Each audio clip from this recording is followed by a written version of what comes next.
We secret. We secret Hi live? guys, welcome everybody to the second episode of Eye of the Storm. My special guest, or our special guest today, mine and Vipey's, is Fury, who'd played main tank for a very long time in HGC. Rest in peace. Rest in Um, peace. F's in chat.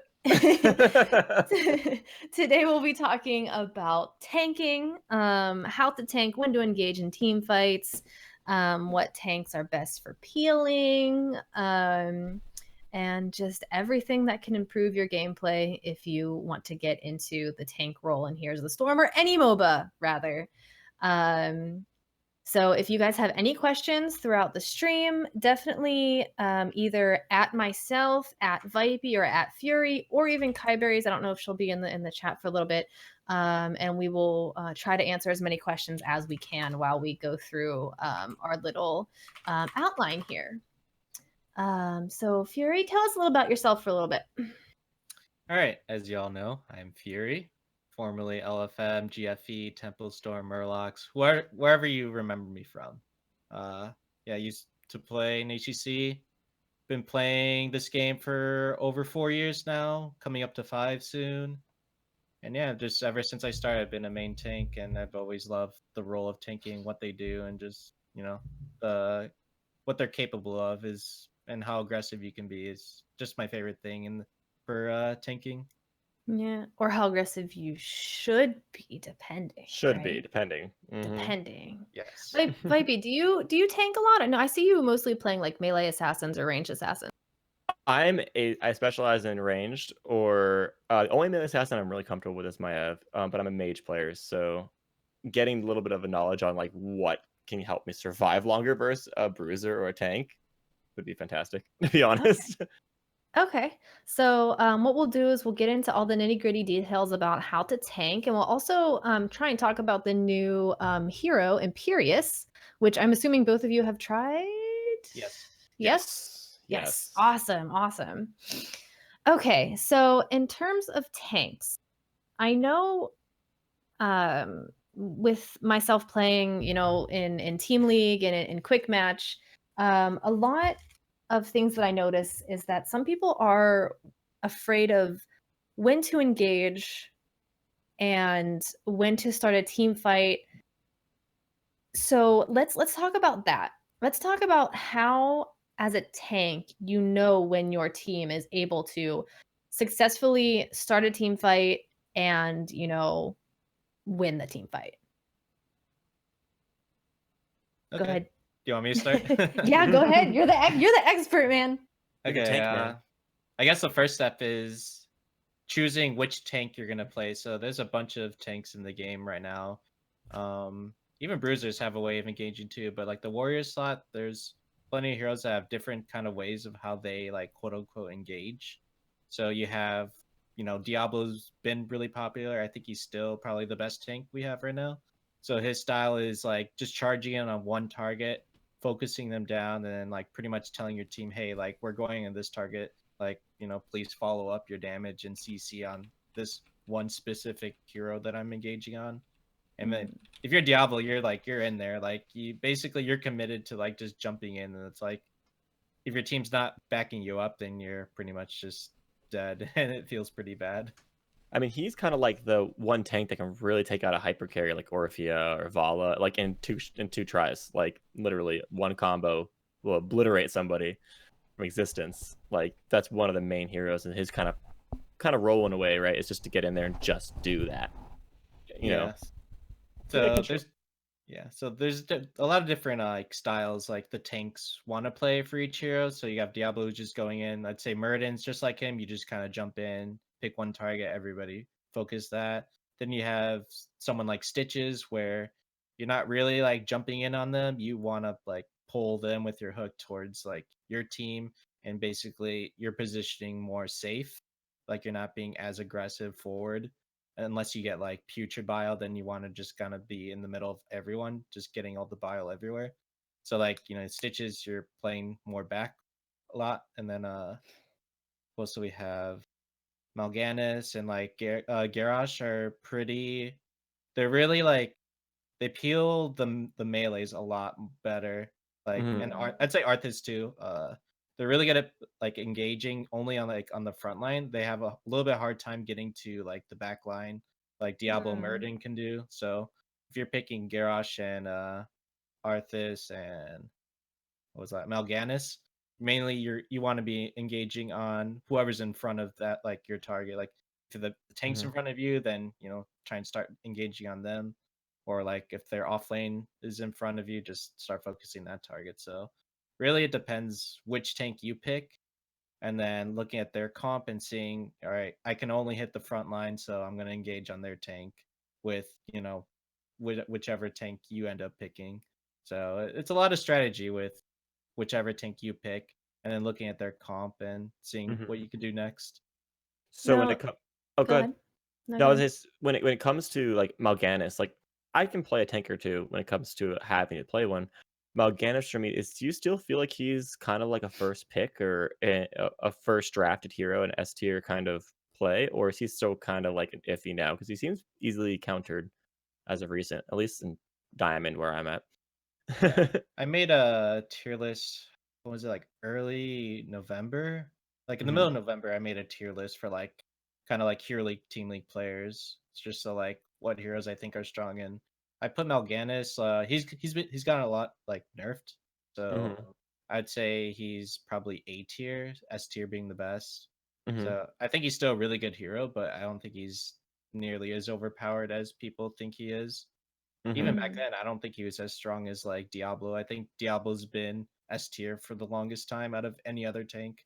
Like generally by Yeah. now, if a tank's been that strong for so long, like they would have received a nerf already. But Diablo's just kind of been untouched, and he's still like a really beefy monster in the I front line.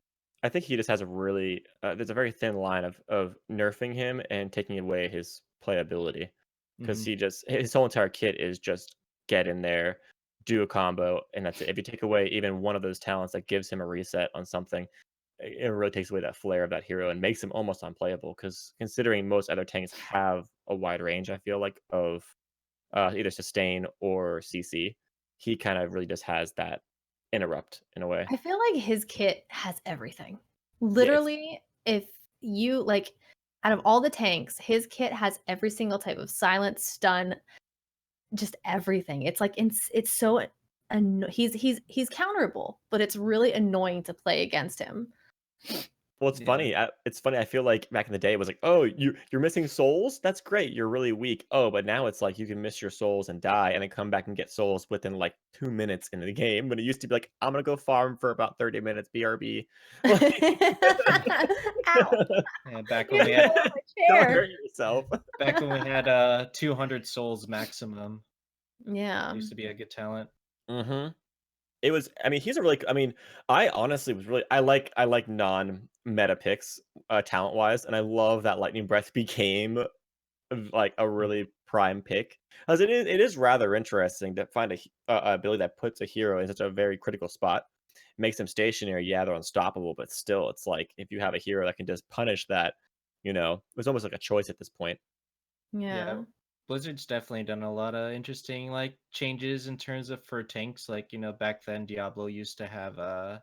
unstoppable frames with his shadow charge.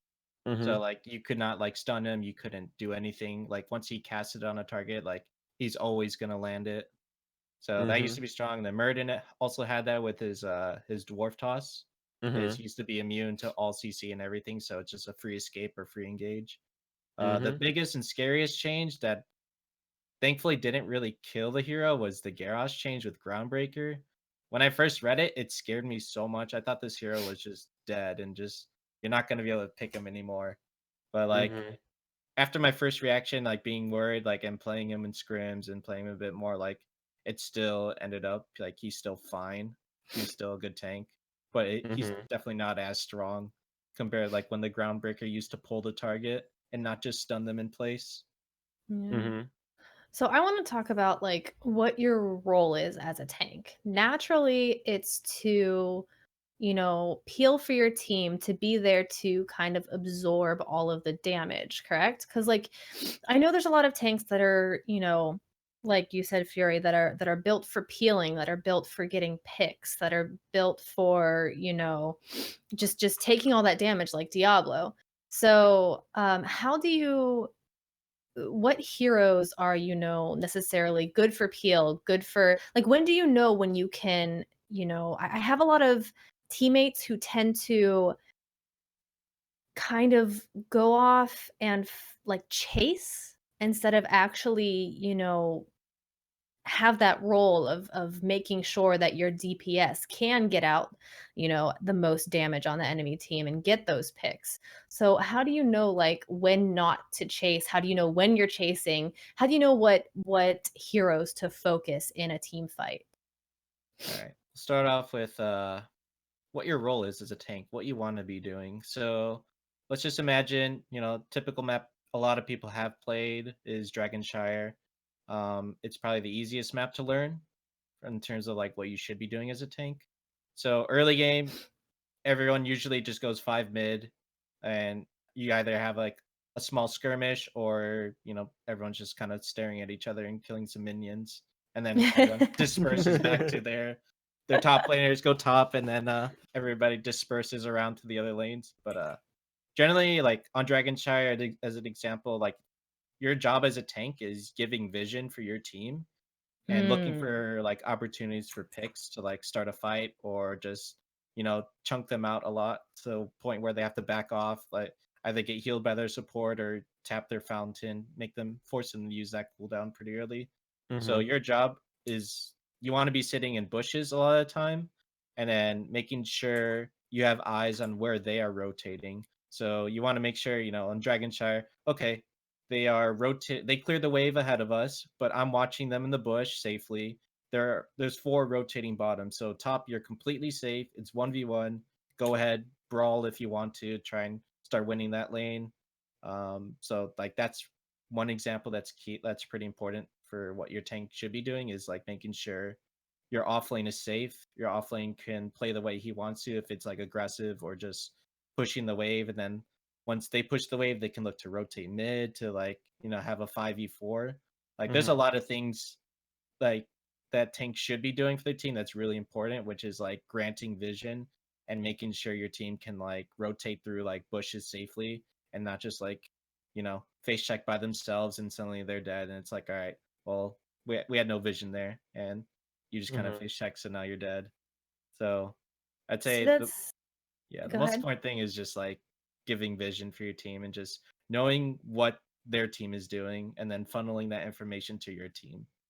See, that's something I never would have thought of. Even though we've talked about this before multiple times, I still forget that as a tank, I should just be, like you said, providing vision for my team, let them, do their thing, possibly get a gank.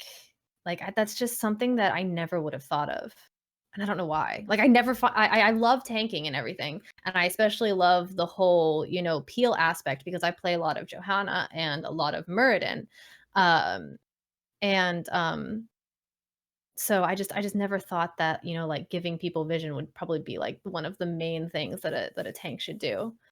Um and speaking of Muradin, I know a lot of people like to use the dwarf toss to engage. Um do you recommend doing that? Or like do you if you play a Muradin, will you I know you're a pro player, but will you use the dwarf toss to engage? Yeah, definitely. It really depends on what comp you have. So generally, if this is like a pro game, you draft like Muradin plus like another CC, like either the most popular one was like when Muradin was played was like Tyrande, because like Tyrande stun can easily follow up off a Muradin stun. So you have that or like a Malfurion root, and then off of that the CC off your Muradin stun. So you want to jump in, stun, and then your support stuns while your target's being stunned. You have your damage just like unloading like all their abilities on that one target. So That's is that kind of like the same thing when it comes to a Nubarak using his E to engage? Is that still similar or? yeah, it's pretty similar because you're using your biggest mobility tool to engage, and then you don't have that option to escape if it's like a Hmm. bad engage. So you have to really determine if you're using your mobility to engage with Dwarf Toss or the burrow from a Nubarak, then like you're really committing for that kill. So you have to Yeah. just make sure your team's ready for it, and then yeah, obviously make sure you don't die in the process. Now, speaking of engages, like when I play Team League a lot, we've actually been favoring Johanna and Lucio combo. Just and like enabling a high control tank like that, or even Arthas to with Lucio to engage on a team that's kind of run them down. Is that kind of something that is kind of growing more and more? Because it's always been a thing, but I've never really seen too much of it like I used to. You know. Yeah, so both Johanna and Arthas peel really well. Johanna, yeah, I think actually they're both really good at peeling against melee targets. Now, Uh, can I stop you 1 second? I want yeah, no to problem. describe, and then you can get back to Vipey's question. I want to describe what exactly peel is. All right, peeling is making sure you're getting in the way of your enemy's target and then your teammates. So generally, whoever they're focusing, they don't generally want to focus you as a tank. They want to focus like your backline support or like your range carry like Orphea, Vala. Like generally people want to focus those targets because they're a lot easier to kill if you catch them off guard. So peeling is like what your tank should be doing. Even your supports can peel for you, or like anybody can peel, but generally your tank is the best bet to help your team peel. So you want to be, trying to get in the middle of them, of like your enemy, and then whoever they're trying to get on, and then using abilities like stuns, roots, and like CC to like get them off and relieve pressure from your backline. So if we're running and I'm Orphea and I go E build and they're chasing us and I throw out my E, which slows the enemy team significantly, is that considered peeling? Uh, I would say so if the enemy team is looking to chase like one of your teammates. So if you're in a safe place to cast your E, and like you see that they're chasing like me as a tank, and it's like I'm unmounted but they're still chasing me, and they're like about to kill me. So if you cast that E to slow them, and if it gives me enough time to like escape while being unmounted, then yeah, I'd say that's considered peeling. Okay. Mhm. Sorry, you can go back to Vipey's That's question okay. now. No, it's good. It's actually good to know. Most people don't know that, to be honest. Mhm. Hmm. Mhm. But yeah, so back to what we were saying was about engage control tanks like Johanna and Arthas with Lucio, stuff like that. Hmm. All right, Um, so good. yeah, I think I remember. Okay, yeah, Arthas and Joe are really good at peeling like melee targets more than like the range characters. Just Hmm. because like Arthas Frozen Tempest, his E is really good. If you get enough stacks on people, they're like really slow, and then you have the root to follow up on that. And then Johanna is you have the condemn and then the punish combo, so you do the WQ, and then Hmm. they're generally just stuck in place for a little bit, and then you do have bless shield if you do want to commit that ultimate to continue peeling. So the thing with Johanna is um I say most tank, like pretty much all the tanks want to be hiding in bushes. I think Johanna's the one exception because generally if you draft a Johanna, you kind of draft her because you need a little bit more wave clear. Hmm. So it's Johanna's job to like she has to show in the wave and like you have to like give away your position and like that your tank is here, your tank has to wave clear. So Johanna's a little bit different with the whole vision talk we were talking about where you want your tank to be granting vision, but Johanna needs to be in the wave. In terms of like engaging and peeling for those two tanks, I Hmm. think they really excel at just peeling for them against melee targets, and then you can commit like your bless shield if you really need to peel like against ranged targets, or like they're really good at just engaging in general. Hmm. Okay. Okay. Zuka actually says from chat, so is peeling always defensive, or can you peel offensively in order to pick someone off on the other team, or is that not considered peeling? Um, Peeling offensively. I don't think I I want would to use say the that would term. just be ganking. Yeah, Yeah. I think there are times where, let's say I'm playing Arthas, obviously we just discussed he's good at peeling, but like there's times where like, you're Arthas, you're on top of Jaina now, and like now Jaina's like in a really bad position, or like Mm. Tyrande. Like those are Hmm. real good targets you want your Arthas to be on. So if your tank's not helping peeling, then they're being aggressive, and like they're just providing a lot of pressure on a very important target that like suddenly their team needs to come back and peel for the Jaina or Tehran. So like yeah, there's I don't think they're Sorry. what? You're good. Sorry, Kaiberry's got my joke. Arthas on top of Jaina. Just role play while you're playing, at HGC, Oh my and God. there you go. There you go. There you go. Trying to keep my mind in a good place. At Hey, least we're staying true to the lore with Arthas and Jaina at least. So Oh my Lanta. but yeah, so go ahead. in terms of like the peeling aggressive, I don't think that's a real term because at that point you're the one being aggressive. So yeah, I'd say peeling is only a term used for like defensive, like you're peeling for your teammates. You're like peeling off a band-aid. You're literally peeling the enemy team off of your team. Killing a Yes. banana, getting them away That's from why- something. It's That's taking why them away. that's why as a tank you probably shouldn't chase. Yeah, there are very rare occasions. Like I said, if you're chasing the Tehran or Jaina, that means that Tehran or Jaina is not helping their teammates. So it's like Yeah. it really depends.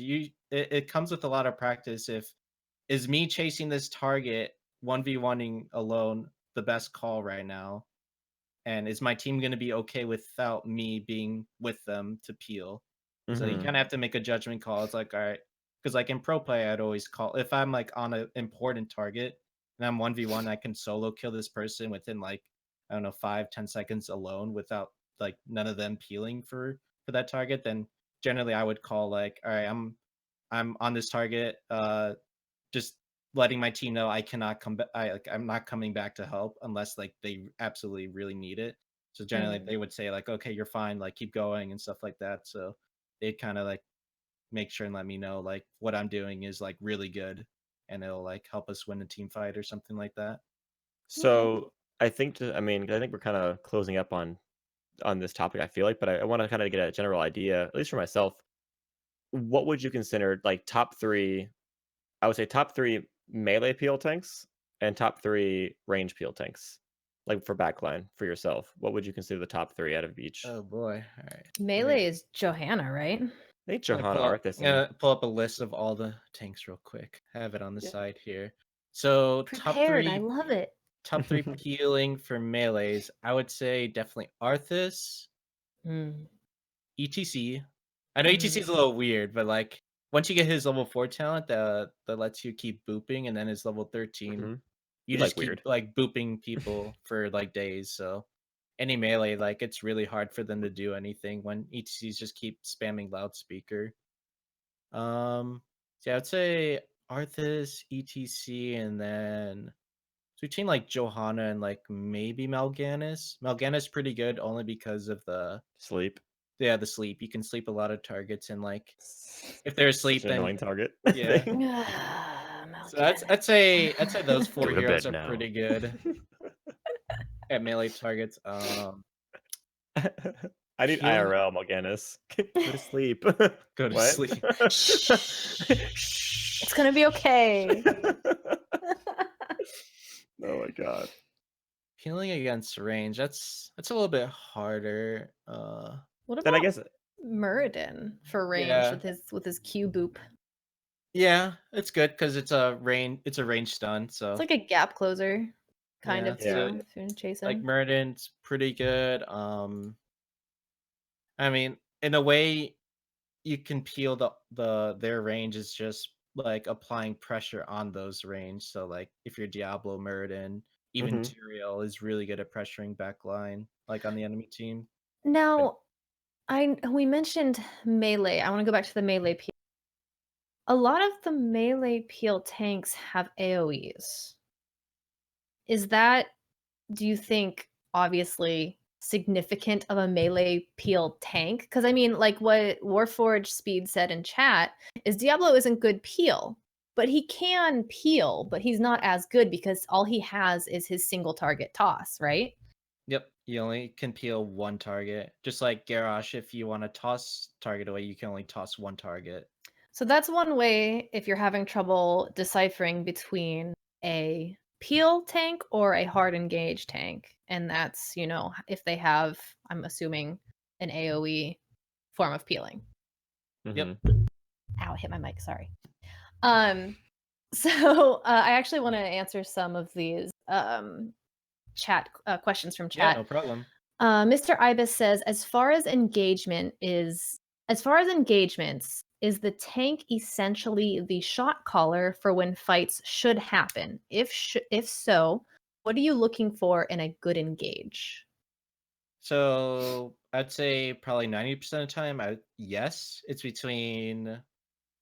Well, off lane sometimes is like the warrior slot as well. So like you have heroes like Blaze who can start a fight for you just by throwing some oil and then stunning in.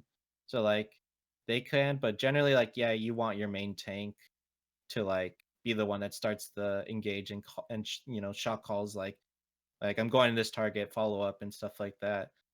There's other heroes that are not like warriors that can engage. Like a good one is the Hanzo ult that stuns.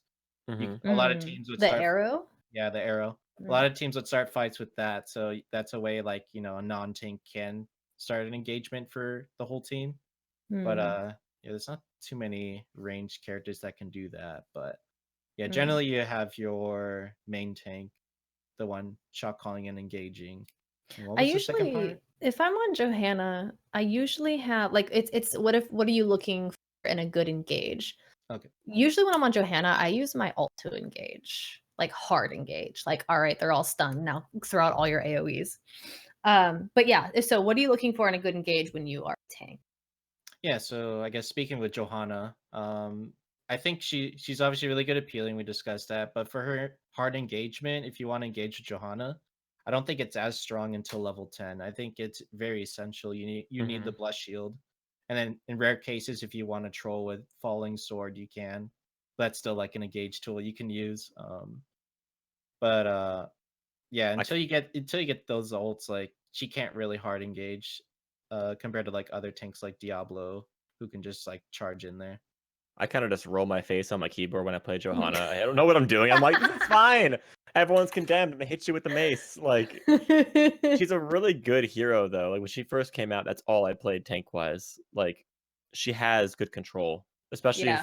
for heroes that are hyper carry. Like she can control, or from my knowledge, she can control Orpheus really well. She can control Vala really well. Any hero that has disengage that can be interrupted, that condemn is really nice, Hmm. especially with heroes like Orphea. All of her abilities, minus her E, can be interrupted by any kind of nudge or stun. So it's really nice to, you know, have a hero like that they can literally counter someone as a high priority damage. You Yeah, know. Mm. what I really love about Johanna, she used to be my favorite until Garrosh came out, but what I love about her is like she's has like literally everything you can possibly want in a tank. The exception is just hard engage, but that like fixes itself at level 10, which is Hmm. nice. So she's Mhm. like a really hard to kill tank with the unstoppable and then her high health pool. Like she's probably the one of the yeah, probably the Hmm. hardest tank to kill in general. Yeah, especially Um with her level 20 shield. yeah. What So what was she called? Isn't she like Johanna the Unstoppable or I don't know what her name. Her when they released her, that's what she was known for. She was the only tank in the day that way you could walk into a team and just like walk out without a scratch on her. Well, I I mean, look know. at the Carbot animation. That's what I yeah. said. Look at the card ball. It's just like la la la. They're beating her with everything possible, and she's like, "What? Hello?" Okay, whatever. Bye. So with the question that the viewer had, when to engage. So if we're using John as example, level 10 blast shields, it really depends on obviously who you want to target. So if uh, I would say the like a really popular comp people would do with Johanna was like just blow up the tank. So at level 10, you had like the Johanna blast shield. You would have a Greybane with the Cursed Bullet, and then sometimes you would have a Mm. Malthael in there, but you would have the Cursed Bull and then like one mage. Generally, it's like Jaina, Li Ming, which are very fast, high burst heroes. Orphea Mhm. can work too now, but we didn't really run that comp with Johanna like to just blow up a tank with Orphea because Orphea kind of like she needs like stacks usually, or she's like more of a mid to late game hero. But Mhm. yeah, usually the combo is like, all right, once Joanna sees like a target, even a tank, like you just throw the blast shield off, and then that's when like your Greymane throws bullet, your mage, whoever it is, throws their spells, and then if Malthael's there, he can come in last rites and just finish off the target. So The that's nice thing like is, go ahead. No, I was gonna say before you get too far from it is most people don't know, and it's really actually cool. Is Blessed Shield bounces off of structures, so Oh, I you didn't could know that. yeah, you can literally throw it out and actually will ricochet to the nearest hero, if who's near the structure, tower, wall, whatever. So it's an easy engage, and most people don't know that. That So reminds it's me, I think I did it in one of my pro games when Ragnaros was like super meta and like UT Ragnaros all the time. mhm. When you see him use Molten Core, you see if he's hiding behind it, you still see like the fort or keep like lighting up like on fire. It's like, oh, he's using Molten Core. Something I did. I blessed shielded the fort. It bounced and then it interrupted his Molten Core. Nice. Be gone from my Dang. realm, insect. So there's a lot of funny tricks you can do with bouncing it off structures. Secrets out. So obviously Ragnar's not meta anymore, so it's not as cool. He's not too bad. So as far as focusing certain heroes, Ibis says, tell us why focusing the tank is sometimes the right thing to do. I hear the opposite way too much. So in terms of focusing heroes, I guess if you see someone step out of line, focus that hero. But in terms of focusing the tank, I guess does it depend on what type of comp you have? Because I know myself the answer, but I can't explain it as well as you can. So generally on maps where you want your tank to sit on a point, like let's say Volskaya and then like Sky Temple, like generally you want your tanks to be sitting on point because they're the strongest, they have the most health, and they're the hardest to get like them off that point.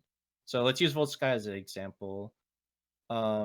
And let's pretend both teams, their backliners are playing like gods. Like they'll never get caught out of position.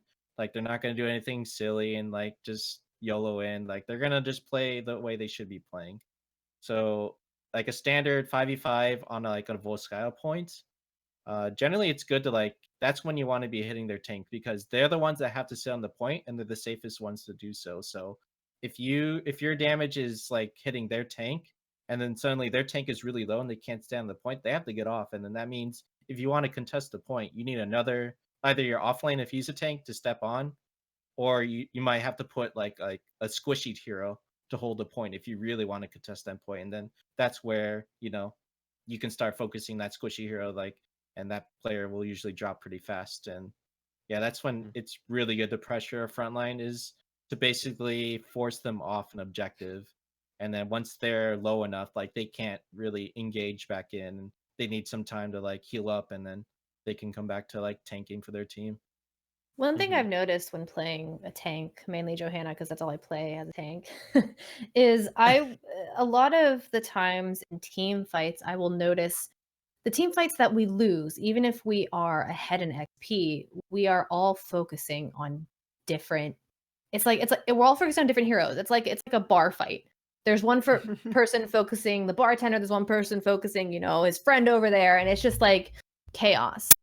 And as a tank, I feel like sometimes I can really tell what people or what enemy heroes I can tell my team what enemy heroes to focus.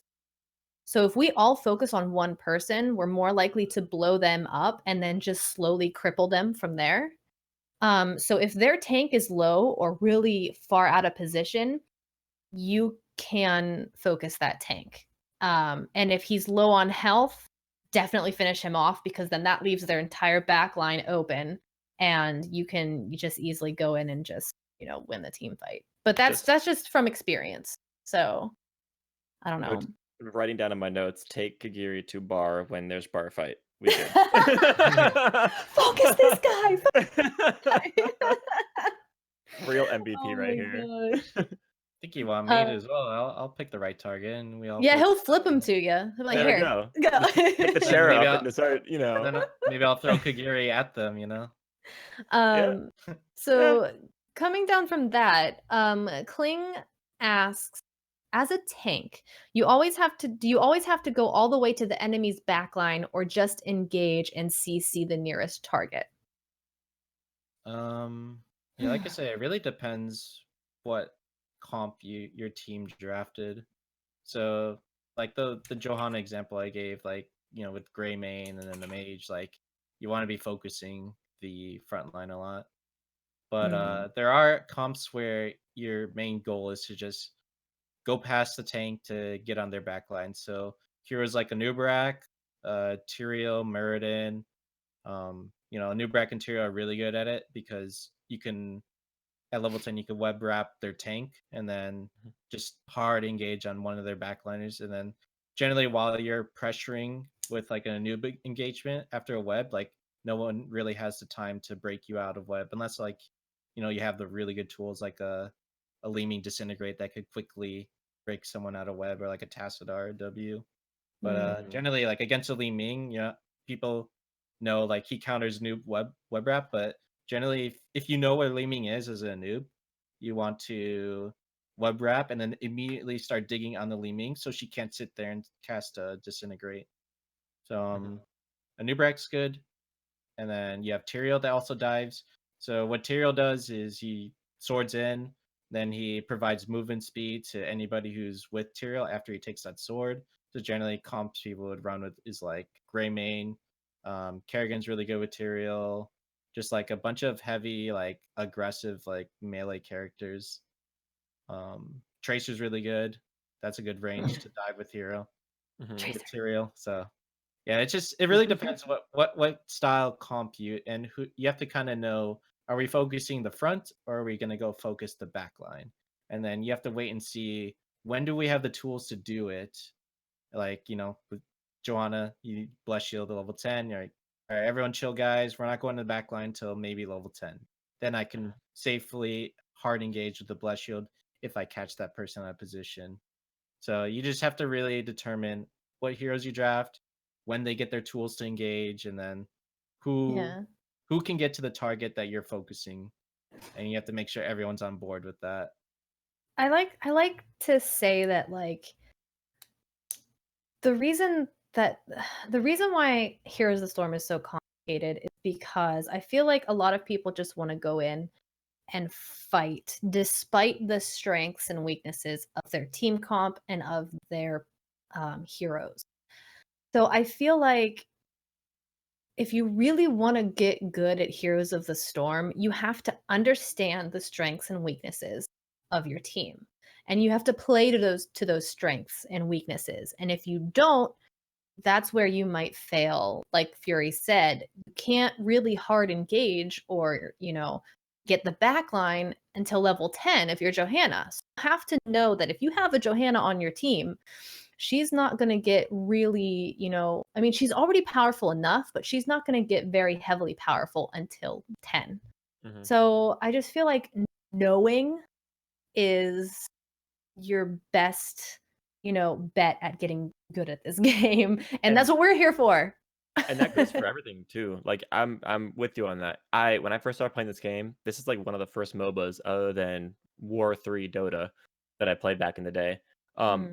This is the first one technically, and on its own, I played every hero when I first started. Whether I didn't like them or were good at them, I wanted to learn each kit. I wanted to learn what every hero did, so I knew my capability of when I can do it and when I can't do something.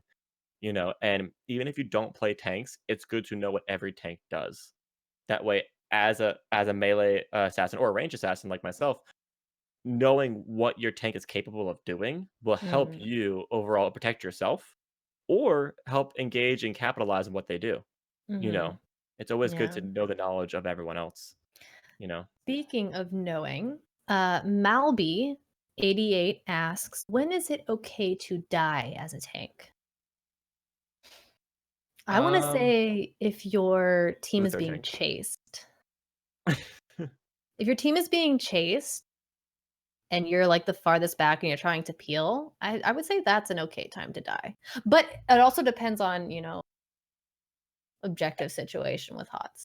I think it depends on like I don't think dying per se is the move. I think it's more of a lot of tanks like Muradin or Nubarak can distract the team from someone they're chasing, because if someone's more out of position, quote unquote, they'll go, oh, look, a shiny object, and try and kill him. but then he can actually escape with a Dwarf Toss or a Burrow, kind of peeling in a way for your team, distracting them from killing an easier target.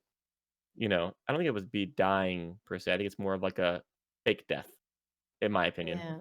I don't know if there's a hero right now other than Tyrael with trait value that has, a death advantage. Or ETC, level 20, I guess. But I don't know. Yeah. Fury, you know much more than I would. Death moshes, yeah.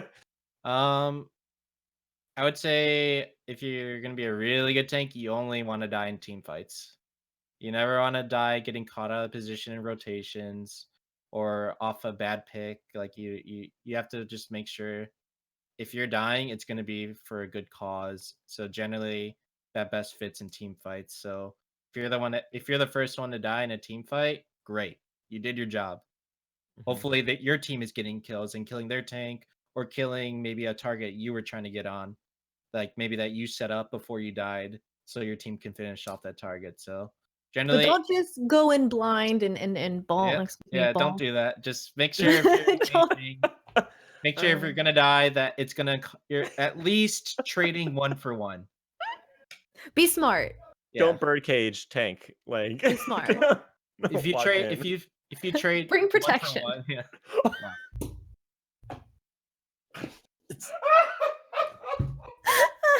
We're Oh, God. Oh, look at a flower. going back to like middle school sex ed class here. With the top of- tank. I With laughed. tanking. Also a It's fine. tank classes here. They're saying in chat Leo, and for me, I there's a running joke on my stream that I got MVP with an 18 death Leo. Wow. That's his trait for a reason. He's able to do something risky. He's more of like a meat shield half the time. So I think he has good potential for that. Yeah, I mean, he's- it's good in a sense if you don't abuse it. Like if Yeah. you're dying for a purpose, like Fury said, Mhm. then that's fine. But if you're dying just because you're just going in and taking a few swings and then dead and not even like trying to peel, I don't know about that. yeah, But Leo's yeah, good I at, like, agree. I agree. That's his trait for. Yeah, in a team fight, Leo is pretty good at like distracting the team and like baiting cooldowns on them. Because generally in a team fight, it's good to kill Leo first, but then you always have to keep in mind, all right, this team needs to end like sooner than expected, because slowly Leoric's gonna res with full health, full mana, all his cooldowns probably up, maybe unless he already uses ult. So like he might be coming back very shortly with like an entomb, and instantly they're gonna swing the tide of the team fight. So it's good to kill Leo if it's free, but if you're the Leo and you're dying for free without gaining anything, then obviously you're gonna have like a 10 plus death Leo game, and It adds up. And you're gonna it'll add turn up into pretty Vipey. fast. Especially Vipey. Dye your hair red. hey. Okay. But that goes back to saying now, like, when I got that MVP, it wasn't like what we have now. We talked about in the last episode of Eye of the Storm. With the way that the game has changed XP, that's a huge deal to die. Like multiple times more than you really should be, unless there's, like you said, significant value out of it. If you don't have any reason to die, don't do it. In reality, don't try and be that Leo. My fiance always said the act of dying is okay, but being dead is bad. Like that doesn't help me. But every time I play a tank, I die and I'm like, well, the act of dying wasn't that bad, but now I'm dead, so crap. Like whatever. I forget. I was gonna bring something else up, but then I went on a tangent on that. Wise words. So Warforged Speed says, can we talk about positioning, i.e. in Hero League where your Ana is playing battle melee ranged Ana? Hey, solo lane Ana is a thing, okay? according to Pally. Hey, she can solo lane versus Sonya. She wrecks Sonya's face most of the time. Really? Yeah. Wow. If Sonya can't heal and you can just wail on her and keep her and keep distance from her, most Sonyas kind of walk in a straight line. Depends on who you're playing against, but she's pretty fun to play against. Okay, so about positioning in terms. I'm guessing you're asking positioning in terms of team fighting. Because I really only really engage when I know my team is positioned properly. So what does positioned properly really mean? I know, like I said, I know, like when I'm in the moment, I know when my team is positioned properly, but I can't really explain it that well. So Fury or Vipey, Uh, you guys can take the floor. Generally, a good rule of thumb is, where's my tank? Am I ahead of my tank? Okay, I probably shouldn't be here. Mhm. Usually, if your tank knows what he's doing, you want your tank to always be in front of you. Unless you can quickly, go in, do a lot of damage, and then back off. Like, Mm. like Orphea players, like if they land their Q, they're rewarded with an escape. So Look at that's me when and I, Vipey. We're both like, yeah. yeah, we know how to do that. I'm an Orphea one trick too. Like I played I played yesterday, it was with Heroes of Fitness, and I absolutely Mhm. destroyed with Orphea. Oh, did Tim It's play so much fun. Arthas? Like that combination is insane. I don't Like, think he played Arthas, but oh my god. Well, the yeah. consistent slow with was it ancestral strength? Not ancestral strength. Uh, what's it called? Her level 20 upgrade? No, her level 1 talent. Oh, her level 120. It's What build are ancestral you strength. doing? Ancestry. I know Ancestral Yeah. I know talent. what you're talking about. The third one. Yeah, Yeah, it it's number increases 3. the damage by Yeah, control 3. 20%, and then it gives you 1 extra charge of chaos, Yep. which is great because with Pretty the good with consistent stuff like Arthas. that, yeah, it works great with Arthas and Johanna, since it's nuts actually. But Yeah, back to the question. back to tanks. Generally, yeah, if you want to know where your tank is, and you want to make sure your tank is nearby. Yeah. Mhm. The obvious one is don't face check alone. Make sure your tank is nearby. If you're gonna face check alone, if you have a spell that you can throw in a bush, do that first.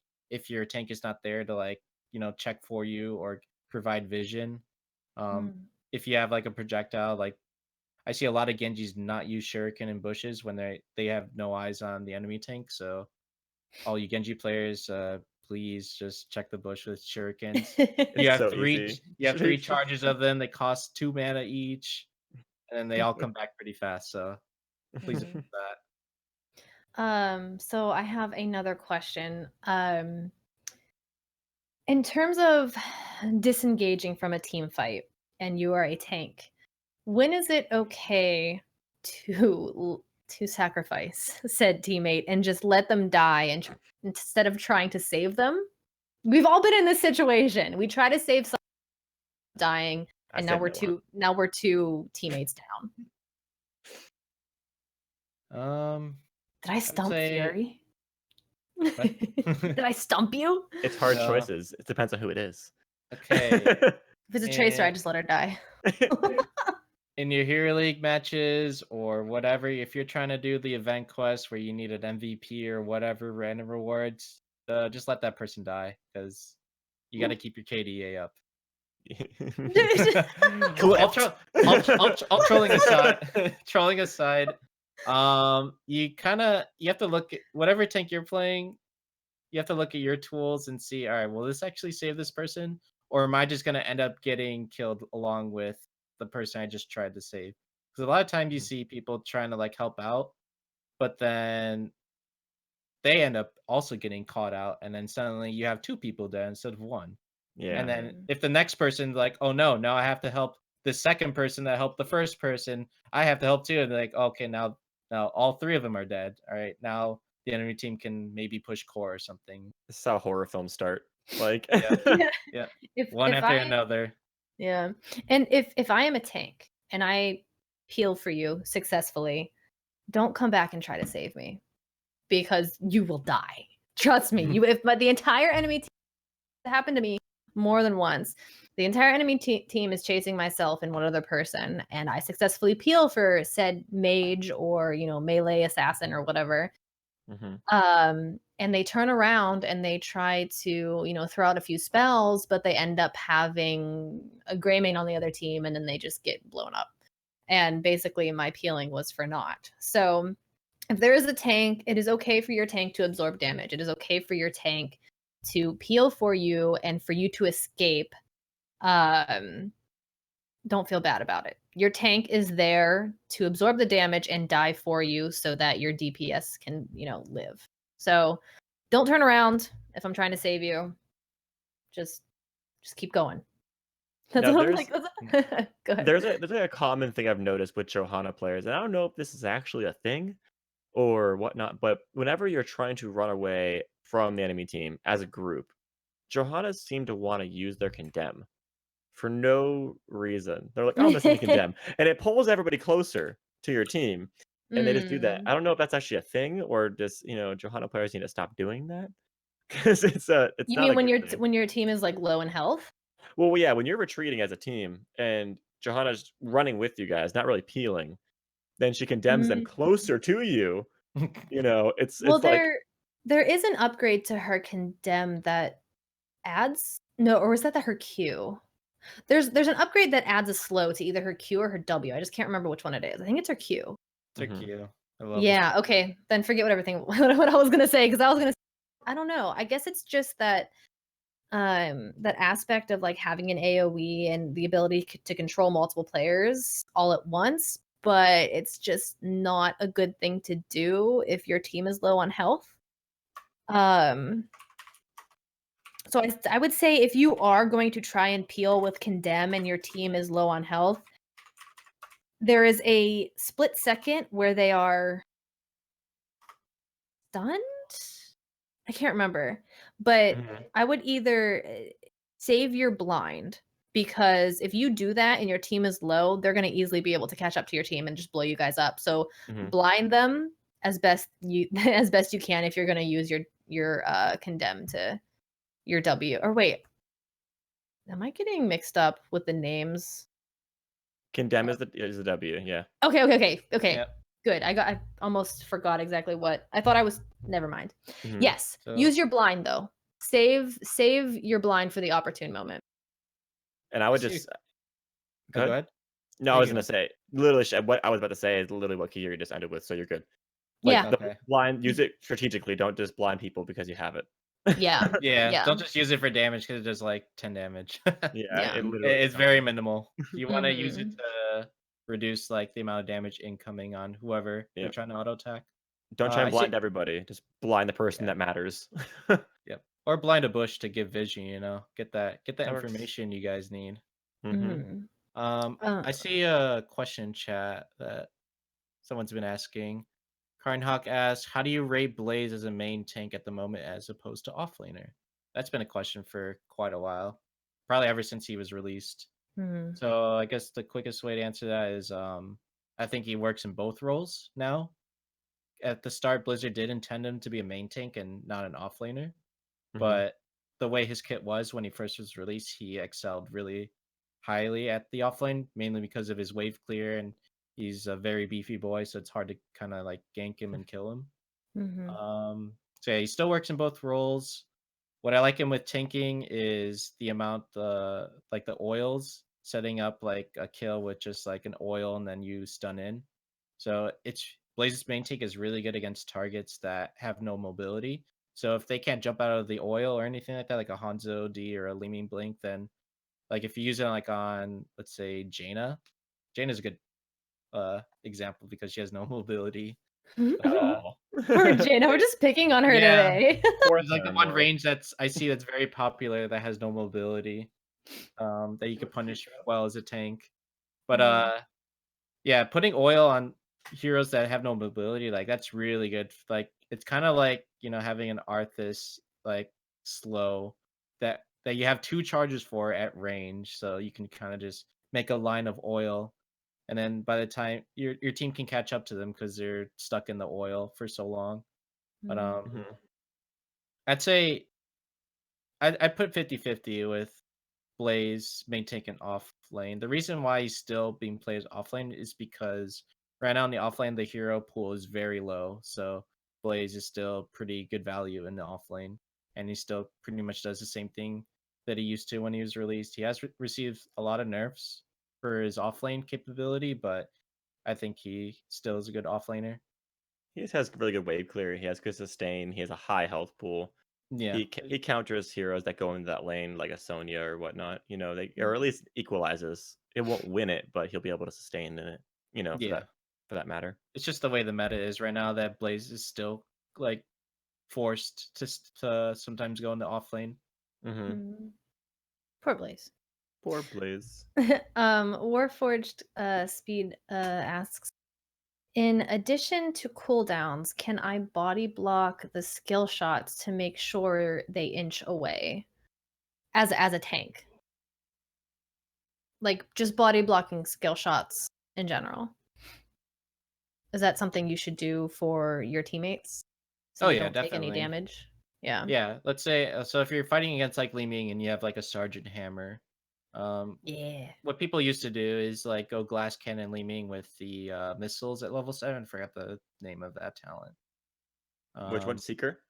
yeah, Seeker, where if you hit all 3 missiles, it does bonus damage. Mm-hmm. So that's what a lot of teams would do is like if you draft a hammer comp and the other team still can draft a damage, they usually just take Li Ming with and then go that Seeker glass cannon then mirror ball at 16 for like Mm-hmm. maximum damage, and hammer cannot like she has to like use her thrusters to dodge it if she really wants it, or use her 50 armor if she really wants to eat it. But Mm. yeah, that's a good like example. Like you can get away of those spells, like try and block some of that damage for your hammer so she's safe, like either pushing a lane or in a team fight. Just watching where like whichever hero they have that throws skill shots that you can block that won't like pierce through you to hit the whatever you're trying to block. Like it's generally a good idea if you're healthy. You want to Mm-hmm. like make sure all the damage goes on you because you have the most health out of your whole teammates. Mm-hmm. Yeah. And Warforged, in terms of saving your overextended squishy, I would say situational, depending on how far away or how overextended your squishy is, how safely you can save them without both of you dying. It really depends. It's Yeah. more like if you have. I think for me playing mages, I try and look for my tank support for the most part. But if you're putting yourself as a hyper carrier, you're squishy, or what have you, in a position where you're trying to achieve something greater than what you're actually going for, it's okay. Like if I'm playing Orphea and I'm gonna go in and do a combo, and you see I'm up there, and I'm not too far from you, kind of just go with it. It's better to be with your team than to be against it. But if your squishy is really just trying to, just swing around to the back line your Vol is in the back line for no reason. She's not a Genji. You don't try and push your way in to save her because that's to a point where you're just gonna get yourself in a bad situation. That's my personal opinion. Your squishy should know where they should be standing I also overall. think that it should, it depends on where the enemy team is. If you know where they are, if you see Hmm. them on the map, then sure, go ahead and try to save your squishy from one of their teammates. If your squishy's down below in the bottom lane and your Jaina's getting harassed by a Greymane, and the rest of the enemy team is up in top lane, then sure, if you're nearby, try and save your Jaina. Hmm. Um, but During yeah. team fights, though, I mean, just for reference, if you're a squishy player or a DPS player, don't try and make your tank's life harder and more difficult Mm. by making them split up a team. Because if you're having your tank go save you in a team fight in the far right corner, and then in the far left corner is the rest of your team, you're separating it completely where the healer is going to have an issue as well, and now it makes your team weaker. If you pull a rubber band so far, it's going to snap.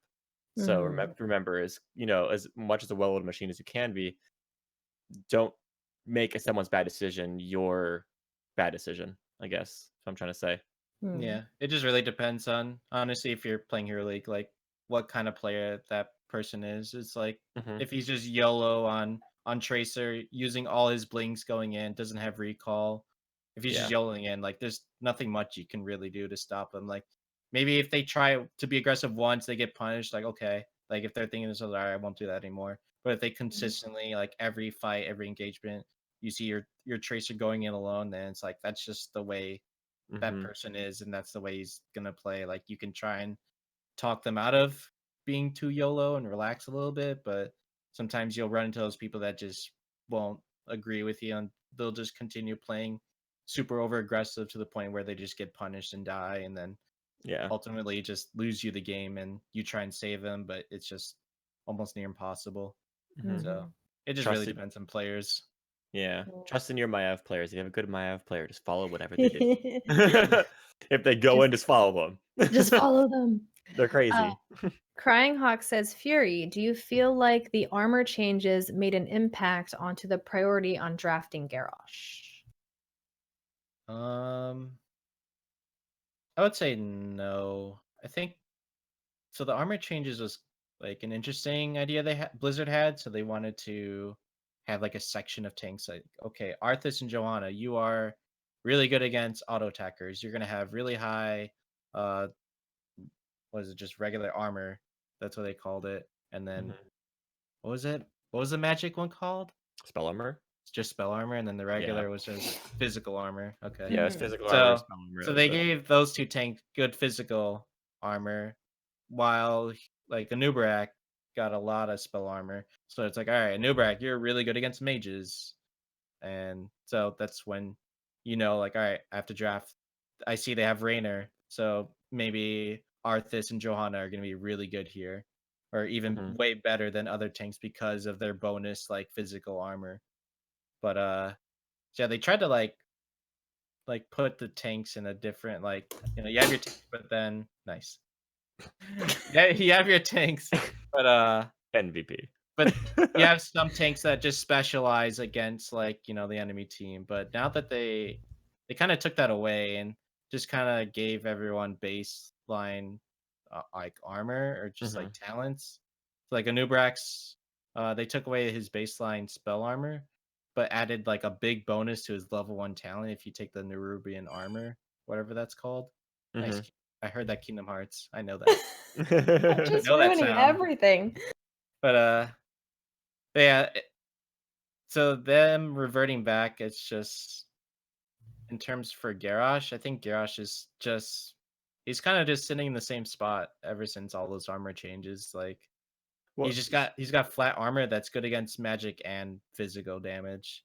yeah, it's just kind of his kit. It's his nuance to be overall. I mean, but they kind of countered it indirectly by adding heroes that ignore that completely.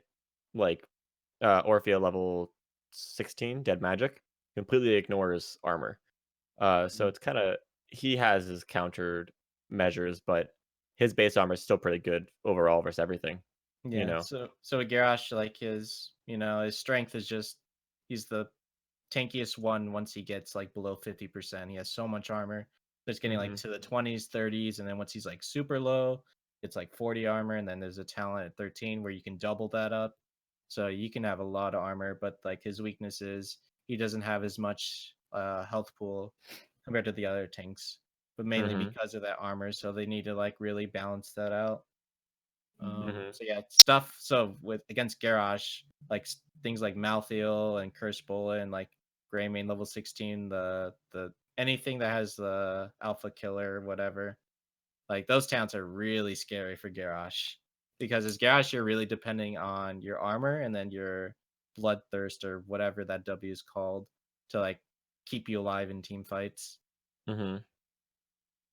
Okay. Now, Go ahead. uh, he is talking about the recent changes to the armor, no longer stacking. I think he's saying as well. Oh, stacking. I 'Cause say don't really I'm know not too too keen on much. it. Yeah. Yeah, because yeah, we haven't been scrimming, so I haven't really been doing a lot of like hardcore testing and like theory crafting. It's just Hmm. I think this recent change is pretty new, so I'm not Theory too crafting familiar with sounds it. cool. I want to do that. I want to theory craft. That I sounds just so cool.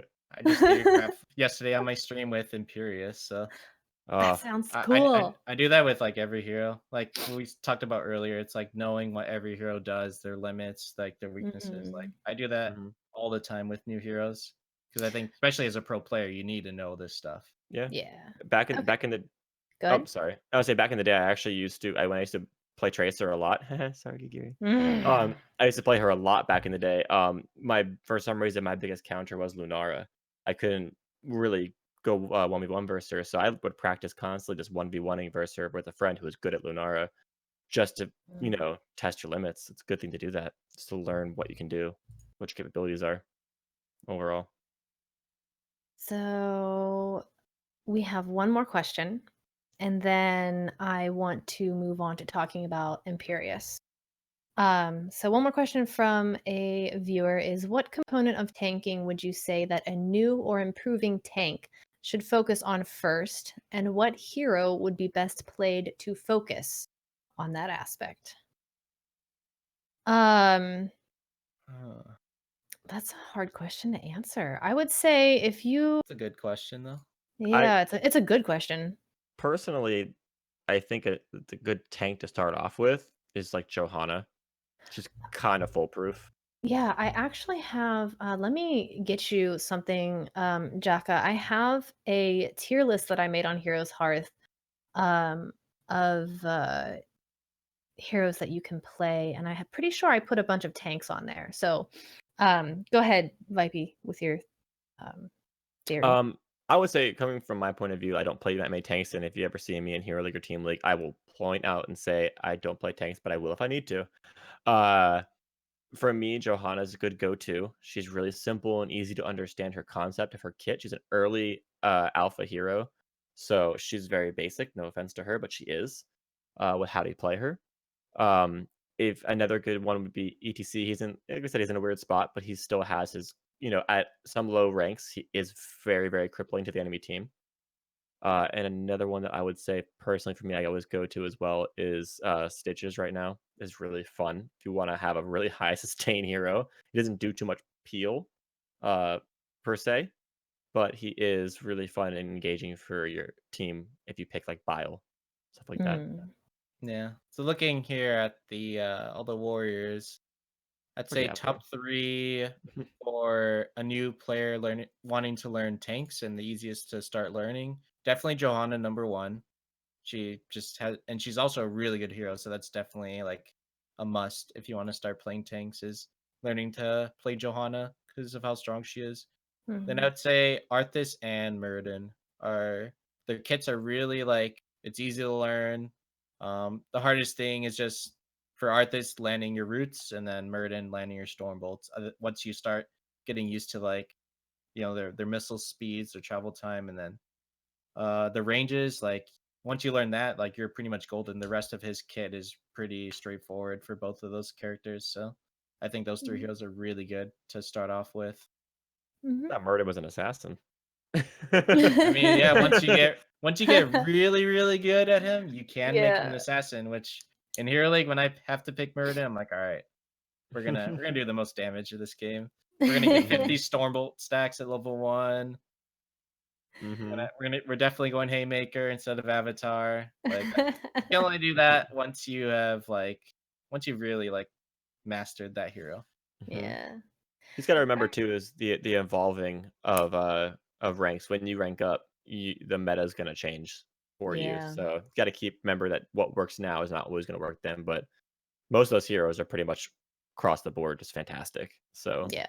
you know, I don't think there was ever a time where Johanna was not good, to no, be honest. she's She's pretty solid. she's a salt tank. Okay, so I don't want to go too much longer, but I do on the new hero Imperius, who is a warrior. But I did hear he was a bruiser. He is a bruiser Bruiser. Okay, Yeah. okay. Why does it say warrior then? because Because it's the warrior he's a like tab. warrior. Yeah, He's a 'cause- warrior, and then there's a tank and bruisers that are warriors. well, Because Blizzard hasn't put in the new roles yet, so they have to slap him under Ah, the warrior. gotcha, yeah. gotcha. Okay, so I haven't been able to, play PTR because I accidentally uninstalled it. Accidentally, huh? Accidentally, Yeah, allegedly I was uninstalled. trying to install. I ran out of space on my C drive, and I was trying to uninstall games that I'd never played, and I accidentally uninstalled the PTR.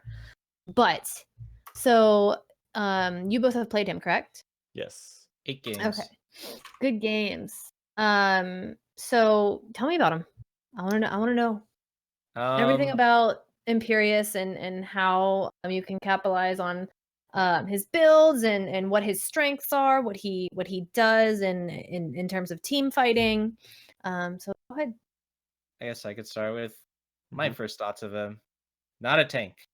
Sorry, everybody who's hoping he was a tank. Not a tank. He does not have what I think, like, the kit that tanks need. So my philosophy of like what a tank needs is hard engage with CC, either an escape or an engage tool like a jump or a blink or something like that. Obviously a high health pool, and mainly the most important thing is just CC. Which Imperius he only has his slow with his W and then the stab with his Q, which is gotta say it's a really cool ability. I Mhm. love the satisfaction of landing that ability. But Mhm. yeah, he just really lacks like if you want to hard engage with that hero, it's really difficult. I think he works a lot better following up off your main tank. So like you can land your abilities easily if someone else starts the CC chain and you could just easily land your abilities. So I Mhm. think he definitely fits under the off lane role. But the weirdest thing is until level 7, I think he is a very what's a nice word?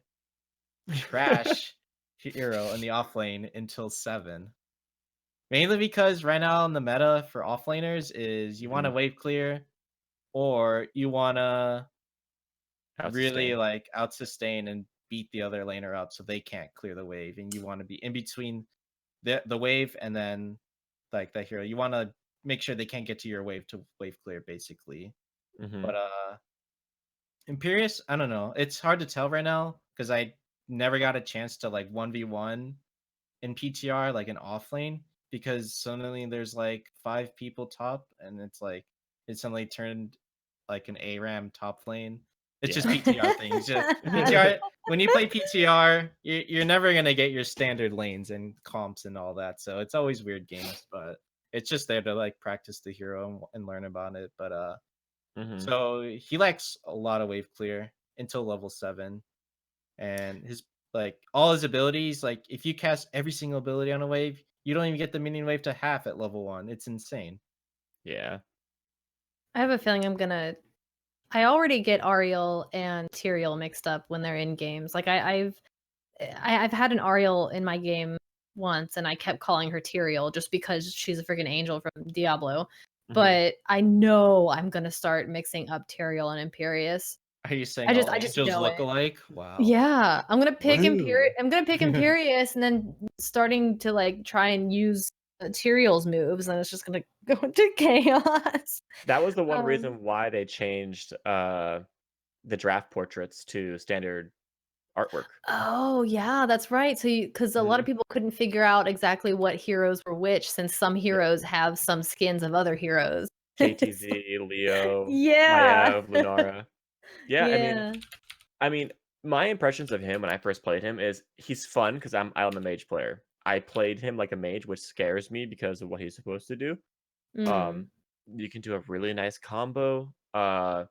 With your if you at level 10, you pop your R, you pop your E, you throw out a W, Q in, and by the time that all happens, if they don't break your shield, you have an automatic like mirror ball, Yep. you know, Mm. and you can take down. Mhm. Yesterday on my stream. I was literally sitting there just going through and just putting tank after tank in front of me in the solo lane, or in the test area, and you could take Johanna from full health to about 15 per 10% in Dang. one combo if you land everything. He can do a lot of damage. His gauge is just very different than a lot of the tanks, like Sonya's spear. It has a lot of range on it, and no matter what kind of like point it'll pull, regardless. If you don't hit anybody in that last lunge on the marker, it will not impale them. You'll go right through them. Hmm. Hmm. So most people have to really be cautious of how you're playing him, and I have to really give some kudos to the Heroes dev team for making this hero because for me, I find him very interesting. And normally when I see a bruiser or a tank, like when Mal'Ganis came out, I was like, oh, he's really cool, but I'm like, it's not fun for me. This hero seems really fun, and different, overall. He Mm. just I like, for a bruiser, he can't close gaps, and that was one of his weaknesses. And so if you have a hero that can really kite him around, it's so hard to get to that Tracer or that Orphea that's just poking you down constantly. So I Yeah, was gonna ask you what one of his counters was, and that's good. yeah. The one thing that, like when I first started playing it, that I didn't like is just the way he tries to like engage or fight. Like both his W and Q, like those are the tools you want to usually start off with to like engage on something. mhm, So let's say no one sets you up. You're trying to set your own abilities up. Like I always feel like those two abilities are really like slow and sluggish. Like the travel speed on the missiles, it's especially the yeah, W. It feels so slow. mhm, It's easy to hit like people who are pretty close, but if you're trying to get someone in the back line, like I feel like you're yeah. never gonna hit them. Well, what's Like funny is maybe like that's that. the way it's intended, but Possibly. I mean, he feels, for Imperius, not a big Diablo lore fan, but from what I get from him when I was reading up on him, he's supposed to feel very grounded and very strong and super present. So he feels bulky. He feels very Mm. like even when you're playing him, you feel like you're like, oh no, but you're this, angel. Um, I don't know. Something about his like even with that one talent that gives you that after your W, it creases the ground like a crater gives me Valskaya vibes, and I'm expecting it when it detonates to be like this massive amount of damage, and it's just like, meh, you yeah, know? that's why I don't take that talent. Yeah, it just I was testing all of the different talents, and some of them just feel very underwhelming, and some of them feel very strong. Um, Yeah, I would say a little disappointed with the impact that his talents kind of do. Like yeah, especially his level one. I feel like they're very underpowered. mhm, Like, I don't see any of them be like, "Wow, like, I can't wait to scale this to late game." Because generally your level 1 talents, like, they're gonna be the ones that scale into late game or immediately give you, like, a power boost, like Orphea's level 1, like, that's yeah, immediately you get that power boost, but then there's her other choices where you start stacking a quest, and it's like, "Okay, I'll scale to mid to late game with this. I won't get the reward immediately." mhm, But with Imperius, like, his Q quest is weird, like, you have to hit 2 or 3 heroes to get any of the rewards, and then, like, it's kinda easy to get the second one. The third one's a little bit hard, but it is doable. But yeah. there's no, like with a quest, usually, if you hit the target, you get, like, a stack or something, and then, like, the damage goes up a little bit or something, but That's that level 1 talent has nothing. All it is just gives, like, 125% baseline mhm. damage, which it sounds like a lot, but it's actually a not like that. I think it does only, like, 20 damage at level 1. It's very absurdly weak. So, you cannot wave clear at all with that ability, and then you can't really, like, damage heroes with that. I agree with you on that. When I first saw a talent, I think I said out loud, I was like, "Oh, so what am I getting for finishing this first step of this?" And I was like, "Nothing." And then what do I get for the third? I'm like, "Okay, nothing." You get the cooldown reduction, but there's no bonus damage. There's no like anything kind of crazy. I mean, I guess it's what 10 seconds in total, I think, or is it 5 seconds in Yeah, total you'll get?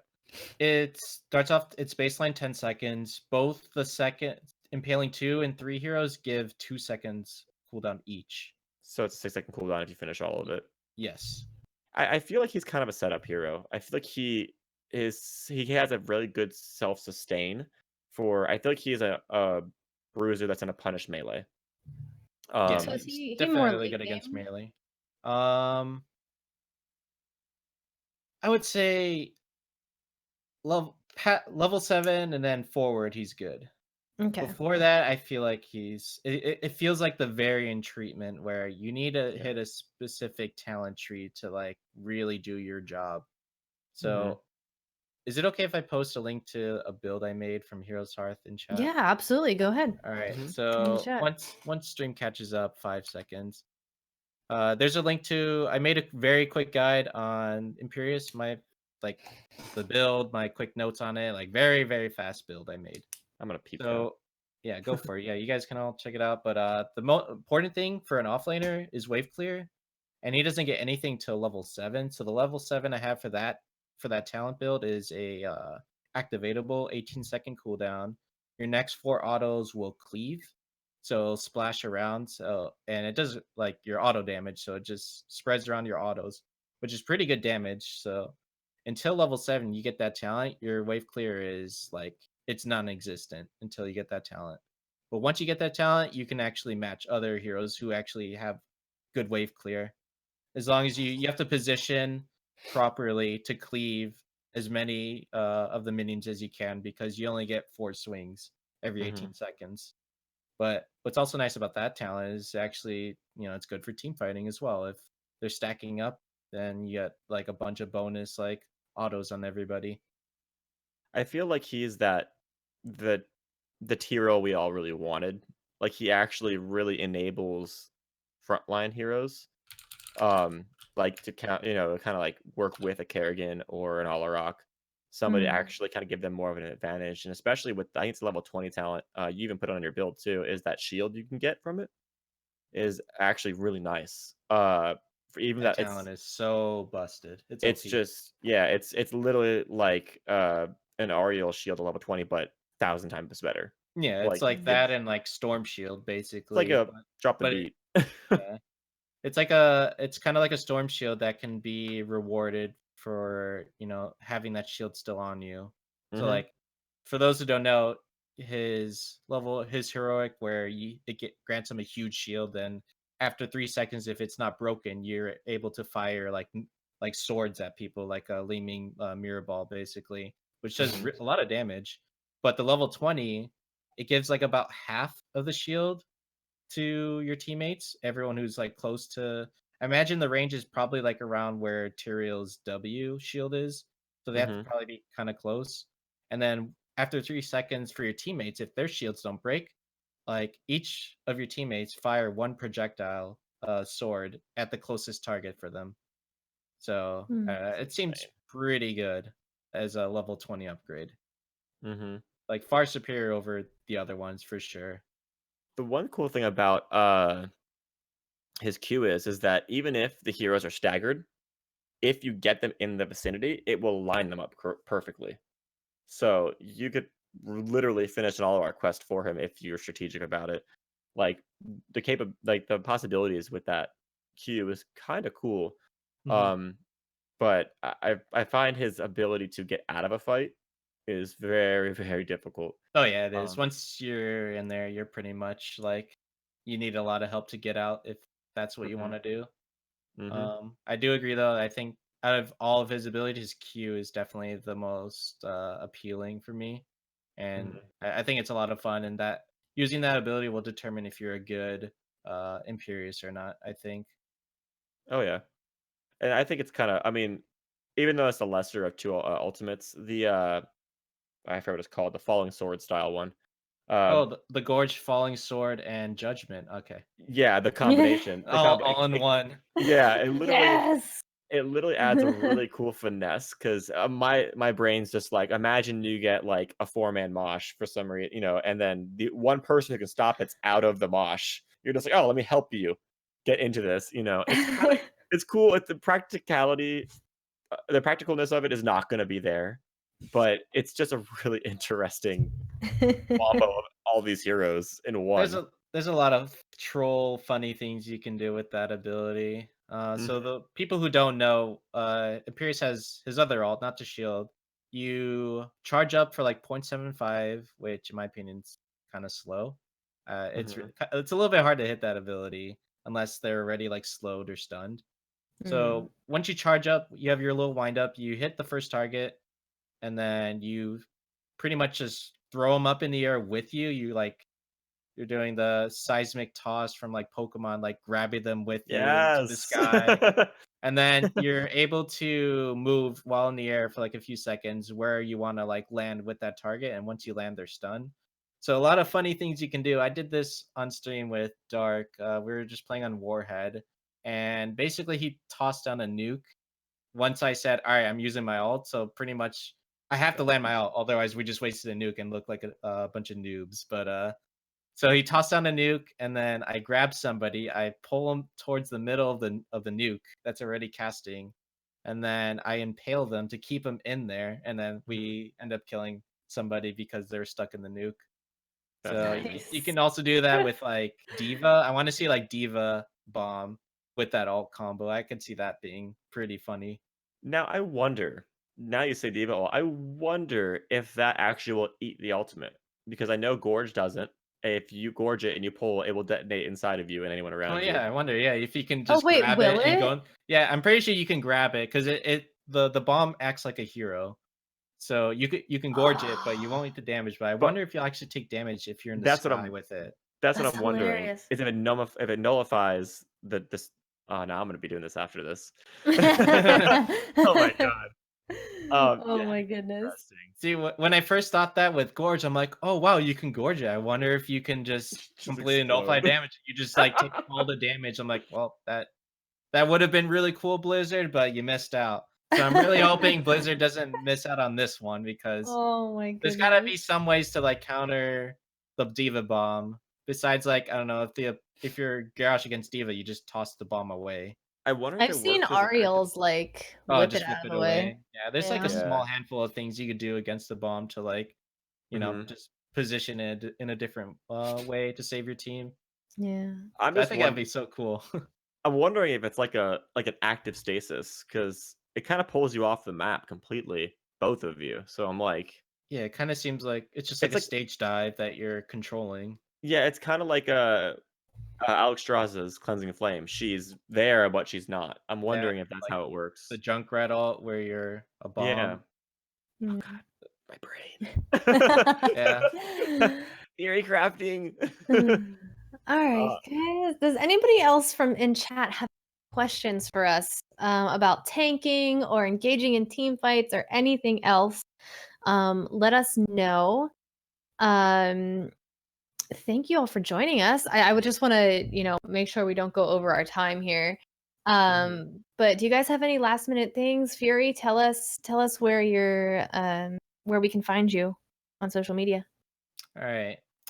Well, I want to thanks you guys for hosting this and inviting me. Thanks everybody in chat for supporting not only me but Heroes Hearth and everybody here. So I appreciate all you guys for the support.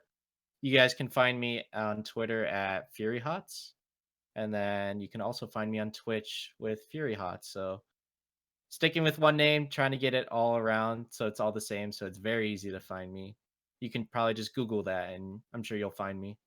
Because I don't think there's any other Fury Hots, so that's why I I don't added the, think the so. little. That's why I added the little Hots after Fury, because there's too many Furies, so I got to be a little more unique but there. not as hot as Fury. There you Yeah.